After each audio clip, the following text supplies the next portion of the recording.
వాళ్ళు ఏ రోజు అమరావతి అంటేనే వాళ్ళకి అసలు నచ్చదు. అమరావతి డెవలప్ అవటం కానీ, అమరావతి ముందుకెళ్ళడం కానీ వాళ్ళకి నచ్చని పని. మరి 2014 నుండి 19 వరకు అమరావతిని మరి చంద్రబాబు నాయుడు గారు ఆ రోజు ఎలాంటి పరిస్థితుల్లో ఉంటే దాని నుండి ల్యాండ్ పూలింగ్ చేసి అంత అభివృద్ధి చేసుకుంటూ సెక్రటేరియట్ నిర్మించి మరి అప్పుడే చాలా వరకు ఎమ్మెల్యే క్వార్టర్స్ కూడా పూర్తవుతా ఉన్న పరిస్థితుల్లో మరి 2019లో మరి ప్రజలు ఏదో ఒక్క ఛాన్స్ అనే ఇదితో నమ్మి జగన్మోహన్ రెడ్డికి ఓటేస్తే అప్పటి నుంచి ఒక్క రాయి కూడా మరి శ్మశానం అన్నారు, ఎన్నో రకాలు నిజంగా శ్మశానం చేయాలని చూశారు అమరావతిని.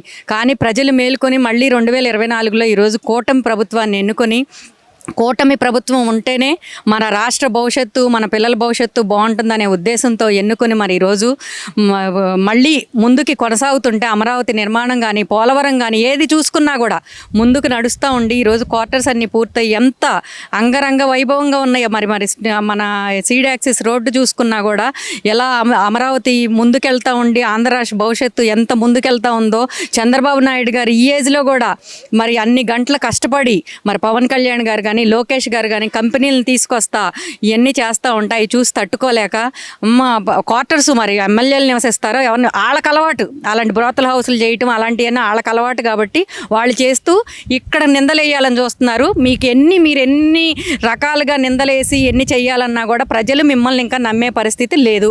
ఇక్కడ ప్రధానంగా చూసుకుంటే ఇక అధికారిక ప్రజాప్రతినిధుల కోసం కట్టిన భవనాల్ని ఈరోజు అసాంఘిక కార్యక్రమాలకు ఉపయోగించుకుంటారు. ఇండైరెక్ట్గా బ్రోతల్ హౌస్లు అనే విధంగా మాట్లాడుతున్నారు.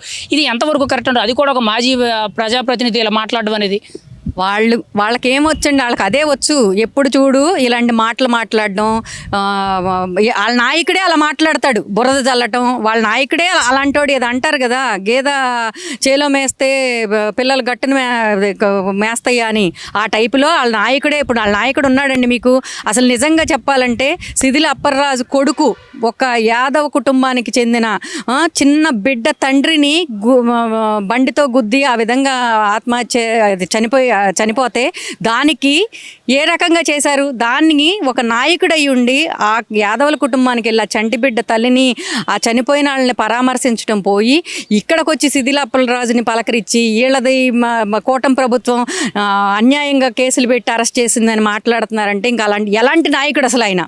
అదే కూటమి కానీ టీడీపీలో కానీ అలాంటి పరిస్థితి ఉంటే పాటికి ఎప్పుడో సస్పెండ్ చేసేవారు ఆ నాయకుల్ని. కానీ వీళ్ళు అలా చేయకుండా ఇలాంటి వీళ్ళు బురద చల్లటానికి ఉంటారు తప్ప వీళ్ళకి ఒక జ్ఞానం అనేది లేదు. మరి ఇక్కడ ప్రధానంగా చూసుకుంటే 6 ఏళ్ళు అయ్యింది 9 అంతస్తుల అపార్ట్మెంట్ కట్టడానికి చంద్రబాబుకి. ఇది చంద్రబాబు విజన్ అనే విధంగా ఆయన మాట్లాడుతున్నారు. నిజంగా 6 ఏళ్ళు పట్టింది 9 అంతస్తుల బిల్డింగ్కి. ఇప్పుడు అట్లా చంద్రబాబు నాయుడు గారు సందర్శించి ఒక్కొక్కటి నేను పరిశీలించారు. దీని మీద పేరు నాని గారు ఇలా విమర్శిస్తున్నారు. దీని గురించి మీరేమంటారు? 6 ఏళ్ళు ఎప్పుడైందండి? 6 ఏళ్ళు గత 5 సంవత్సరాలు ఎవరున్నారు? గత 5 సంవత్సరాల పాలన ఎవరు చేశారు? మీరు ఒక మట్టి రోడ్లు కూడా ఒక్క తట్ట మట్టేసిన పాపని పోలా. ఇప్పుడు ఈ 2 సంవత్సరాల కాలంలో ఈ రాష్ట్రంలో 7,000 కిలోమీటర్లు సిమెంట్ రోడ్లు కానీ ఏదైనా చేశారు ఇక్కడ. అది మీరు వచ్చి ఒక్క తట్ట మట్టేయలేదు. ఆ గుంటలు పడిన రోడ్లు కూడా పూడ్చుకునే బాధ్యత కూటమి ప్రభుత్వానికే పడింది.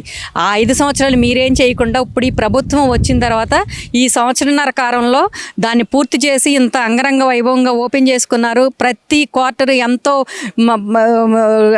క్లాస్గా ఎంతో ఇదిగా ఉన్నాయి. దానిలో ఎమ్మెల్యేలు వీళ్ళందరూ నివసిస్తారు, మీకే చూపిస్తారు. మీరేదో మాట్లాడుతున్నారు కదా, చెప్పుతో సమాధానం చెబుతారు మీకు ఖచ్చితంగా. ఇక్కడ పేరు నాని గారు ఇప్పుడు చూసుకుంటే ఆ ఎమ్మెల్యే ఎమ్మెల్సీ క్వార్టర్స్ని బ్రోతల్ హౌస్లతో ఇండైరెక్ట్గా పోల్చారు. అందులో అసాంఘిక కార్యక్రమాలు జరుగుతాయి.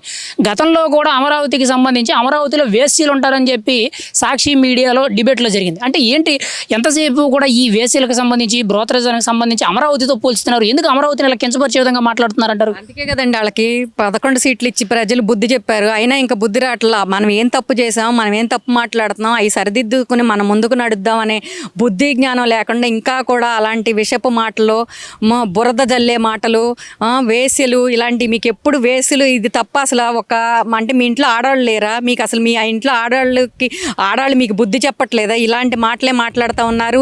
మీకు ఇప్పటికే 11 సీట్లు ఇచ్చి బుద్ధి చెప్పారు ప్రజలు. ఇక మీదట ఇలాగే ఉంటే మీ పార్టీ అనేది ఆంధ్ర రాష్ట్రంలో లేకుండా చేస్తారా ఆంధ్ర రాష్ట్ర ప్రజలు? ముఖ్యంగా పేర్ని నాని గారు మాట్లాడుతూ ఈ స్టీల్ బ్రిడ్జ్ ఏదో పెద్ద గొప్ప అన్నట్టు చెప్తున్నారు. ఏముంది 6 ఏళ్ళు కట్టారు దాంట్లో, అందులో ఏముంది స్టీల్ బ్రిడ్జే కదా, చిన్నదే కదా అని మాట్లాడుతున్నారు. అసలు అమరావతి అభివృద్ధి విషయానికి వచ్చేటప్పుడు ఎందుకు వైఎస్ఆర్సీపీ ప్రతిసారి కూడా విమర్శిస్తుంది? ఎందుకు ఒక్కసారి కూడా అక్కడ జరిగే అభివృద్ధిని ఇది బాగుంది ఇది బాగోలేదు అనే విధంగా అక్కడ ఏమైనా తప్పులు ఉంటే సరిచేసి చెప్పడం మానేసి ప్రతిసారి కూడా విమర్శలు ఎందుకు వస్తున్నాయంటారు? ఇక్కడ అసలు స్టీల్ బ్రిడ్జ్ గురించి పేర్ని నాని గారు మాట్లాడిన మాటలకు మీరు ఏం చెప్తారు? వాళ్ళు అభివృద్ధి జరిగితే తట్టుకోలేరండి. వాళ్ళకి ఎంతసేపు లాస్ట్ 5 years గెలిచి ఒక్క ఛాన్స్ అనే ఇదితో గెలిచారు, కానీ ఎప్పుడు దాచుకోవటం తప్పితే అభివృద్ధి అనే తెలియదు. ఇప్పుడు అభివృద్ధితో ముందుకు నడుస్తూ ఉంటే అది చూసి తట్టుకోలేక ఏదో ఒక బురద జల్లి ఈ ప్రభుత్వం మీద ప్రజలకు ఏదో చూపించాలని చూస్తున్నారు. ప్రజలు ఏమాత్రం వాళ్ళని నమ్మే పరిస్థితి లేదు, నమ్మరు కూడా. అది ఫైనల్గా అయితే మీ అభిప్రాయం ఏంటి మేడం? పేర్ని నాని గారు ఇలాగ ఎమ్మెల్యే ఎమ్మెల్సీ క్వార్టర్స్ మీద ఇంత దారుణమైన విమర్శలు చేశారు. అసాంఘిక కార్యక్రమాలకి ఉపయోగించుకుంటారు, అందులో ఎవరు ఉంటారు మేము రాబోయే అసెంబ్లీ సమావేశాలు అందులో ఎవరు ఉంటారో మేము చూస్తామని చెప్పి ఆయన ఓపెన్ స్టేట్మెంట్ ఇచ్చారు మీడియా ముఖంగా. దానికి మీ సమాధానం ఏంటి ఫైనల్గా? వాళ్ళకి అలాంటి అలవాట్లు ఉన్నాయి కాబట్టి వాళ్ళు ఎదటోళ్ళ మీద వాటిని రుద్దాలని చూస్తే ప్రజలు చూస్తూ ఊరుకోరు. ఎవరు అలా లేరు. వాళ్ళకి అలాంటి అలవాట్లు, బ్రోకర్ హౌస్లు వేసి ఇలాంటి భాష ఇలాంటి పద్ధతులు వాళ్ళకి అలవాటు కాబట్టి వాళ్ళు ఎదటోళ్ళ మీద ఆ బురద జల్లాలని చూస్తున్నారు. ఖచ్చితంగా ఈ 2 సంవత్సరాల కాలంలోనే ఈ రాష్ట్రం ఏ రకంగా అభివృద్ధి చెందిందో ఎటు చూసుకున్న అటు శ్రీకాకుళం నుండి మరి మన అల్లూరి సీతారామరాజు ఎయిర్పోర్ట్ చూసుకుంటే ఏ విధంగా ఉందో ఇటు అనంతపురం వరకు ప్రతి చోట అభివృద్ధి దూసుకెళ్తా ఉంది. ప్రజలు చాలా ఆనందంగా ఉన్నారు. మేము ఇప్పుడు డోర్ టు డోర్ తిరుగుతున్నాం, రోజు తిరుగుతుంటే ప్రజలందరూ చాలా ఆనందంగా ఉన్నారు. ప్రజలు వైసీపీ ప్రభుత్వాన్ని కానీ వాళ్ళ మాటలను కానీ పట్టించుకునే పరిస్థితి లేరు. వాళ్ళకి ఇంకా అంతకన్నా మాట్లాడడం విజ్ఞత రాదు అని ప్రజలు తెలుసుకున్నారు.